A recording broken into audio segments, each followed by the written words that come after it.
السلام عليكم ورحمة الله وبركاته. كيف حالكم؟ مشاهدينا الأعزاء، إن شاء الله بأفضل حال. لا تنسى الاشتراك ووضع لايك للفيديو دعما لنا للاستمرار بنشر المزيد من أخبار المنتخب العراقي.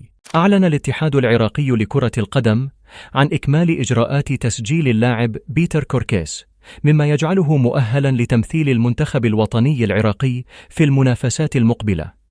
يعتبر كوركيس من اللاعبين المتميزين بمهاراته الفنية العالية، ويساهم انضمامه في تعزيز قوة الفريق وتعزيز خيارات المدرب. سامر سعيد: المواقع التي تهاجم يونس هي مواقع مدعومة من أعضاء الاتحاد القريبين من المنتخب الوطني. رأيكم متابعينا؟ محمد خلف لسبورت تايم أشار إلى أن مستوى الإعلام قد انحدر إلى مستوى الشارع، حيث قال: يأتي إعلامي ليقول إن هذا اللاعب هو بمثابة الخبز الذي تحت الكباب. حصري: اللاعبين الدوليين المحترفين الذين سيكونون متاحين للتواجد في كأس الخليج 26 الشهر القادم: أيمن حسين، ريبين سولاغا، ميرخاس دوسكي، أمير العماري، يوسف الأمين، إبراهيم بايش، منتظر ماجد، لوكاس شيلمون، ألاي فاضل، أحمد ياسين، عمار محسن، ألان محي الدين، مهند جعاز، ماركو فرج، فرانس بطرس. اللجنة الأولمبية العراقية: أي رياضي عراقي يحقق ميدالية أولمبية سيمنح أعلى مكافأة بالعالم، وهي $1,000,000. هذه المكافأة جزءاً من استراتيجية اللجنة لدعم الرياضيين وتطوير الرياضة العراقية بشكل عام. اللاعب الدولي السابق سعد قيس: خسارة الشرطة أمام الوصل أثبتت بأن دورنا لا يوجد فيه فريق قادر على مقارعة كبار آسيا. عقلية اللاعبين المحليين المحدودة هي السبب في سوء الأداء، والمنتخب الوطني أبدع بالمغتربين فقط. عدنان لفتة: غياب المحترفين عن كأس الخليج لا يعني أن تعود للحرس القديم. بصراحة من أول يوم لكاساس وهو يتابع دورنا، ولا مرة آخذ من الدور كل استدعاءاته من الحصيلة الأولية. طلب مدرب منتخب العراق السيد كاساس من الاتحاد العراقي لكرة القدم تجهيز معسكر تدريبي قبل انطلاق بطولة كأس الخليج في الكويت، والتي ستبدأ في الشهر 12، حيث ستقام أول مباراة لأسود الرافدين أمام منتخب اليمن بتاريخ 22 ديسمبر. وقد أوقعت القرعة منتخب العراق في مجموعة تضم منتخبات اليمن والبحرين والسعودية. يجدر بالذكر أن العراق هو بطل النسخة الأخيرة من البطولة التي أقيمت في البصرة، حيث يمتلك المنتخب العراقي 4 ألقاب، ويأتي في المركز الثاني من حيث عدد الألقاب بعد منتخب الكويت الذي يملك 12 لقباً. كما أن منتخب العراق لم يشارك في عدة نسخ من كأس الخليج، مما أتاح لمنتخب الكويت فرصة إحراز اللقب الخليجي في مرات متعددة خلال مسيرته في البطولة. بعد المستوى الرائع الذي قدمه زيدان إقبال في مباراة عمان، تعرض مدرب منتخبنا كاساس لانتقادات كبيرة أحرجته كثيرا. وفي محاولة لتبرير إشراك لاعبين تجاوزوا أعمارهم الفنية مثل أمجد عطوان وسعد عبد الأمير، قال كاساس إن زيدان ضعيف دفاعيا، وذلك لتبرير تهميش موهبة كبيرة أظهر مستواه الحقيقي في أول فرصة حقيقية أتيحت له.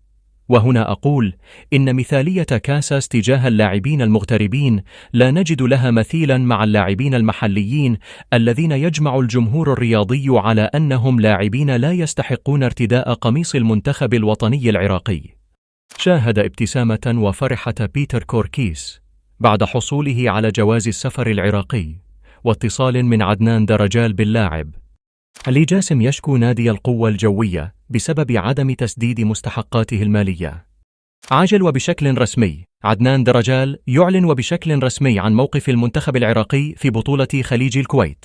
العراق سيشارك بالمنتخب الأول في بطولة خليج الكويت، ولا صحة لمن يتحدث عن المشاركة بفريق الرديف في هذه البطولة المهمة. مصادر خاصة بالبوابة أكدت محاولة الاتحاد العراقي على تأمين تواجد كل من علي جاسم لاعب كومو الإيطالي، وأيضا علي الحمادي لاعب إبسويتش الإنجليزي في البطولة، حيث تم إرسال الدعوات إلى كلا الناديين لأجل الحصول على الموافقة لضم اللاعبين إلى صفوف الفريق في خليج 26، والذي سيقام في الكويت الشهر المقبل.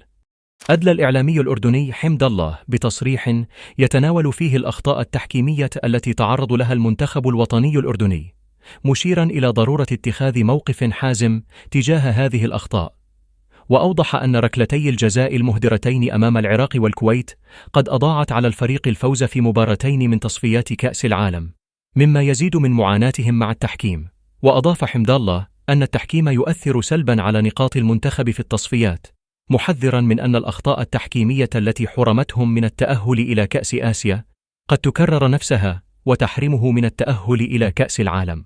وأعرب عن أمله في أن يقوم الاتحاد الأردني لكرة القدم بالتواصل مع الاتحاد الآسيوي بخصوص قرارات الحكام في المباريات السابقة، والتي أدت إلى فقدان نقاط مهمة في تصفيات كأس العالم.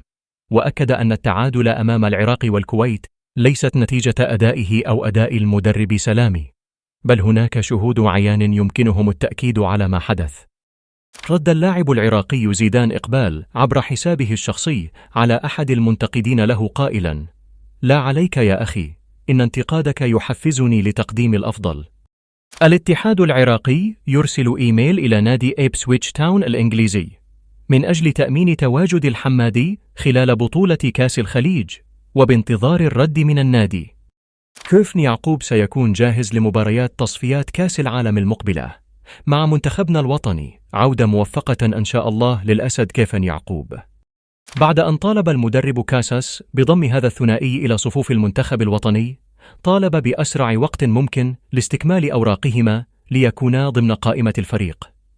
تم استدعاء لوكاس شليمون إلى المنتخب، حيث لعب مباراة واحدة فقط ضد المنتخب الكوري في كوريا، وقدم أوراق اعتماده في هذه المباراة.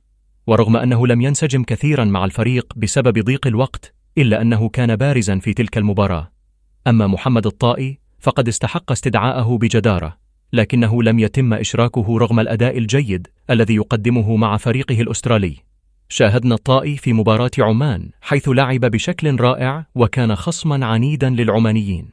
نتمنى من السيد كاساس عندما يستدعي لاعبا أن يعطيه حقه، أو أن لا يستدعيه حتى لا يقلل من عزيمة اللاعب ويتسبب في إحباطه بسبب الاستبعاد. هاركو ألمانية بنكهة عراقية، فالبضاعة الألمانية لا تخذلك أبدا. هيران موهوب ويستحق منتخب من زمان، بس عدنا بقارات مقدسة. بهاء كاظم: أخذوها مني جلال حسن سيتم استهدافه، ما راح يخلون نجم محترم واسم مؤثر بالمنتخب يستمر، وستحدث مشاكل في الحراس، يعني حتى الحراس لحقوهم. اللاعب الدولي السابق أحمد مناجد: بعد مشاهدتي لمباراة الشرطة أقول الحمد لله على نعمة المحترفين، ولولا المحترفين حتى على فيتنام وتايلاند ما نفوز. إنباء تؤكد استدعاء اللاعب محمد قاسم للمنتخب الوطني العراقي لبطولة كأس الخليج بالكويت.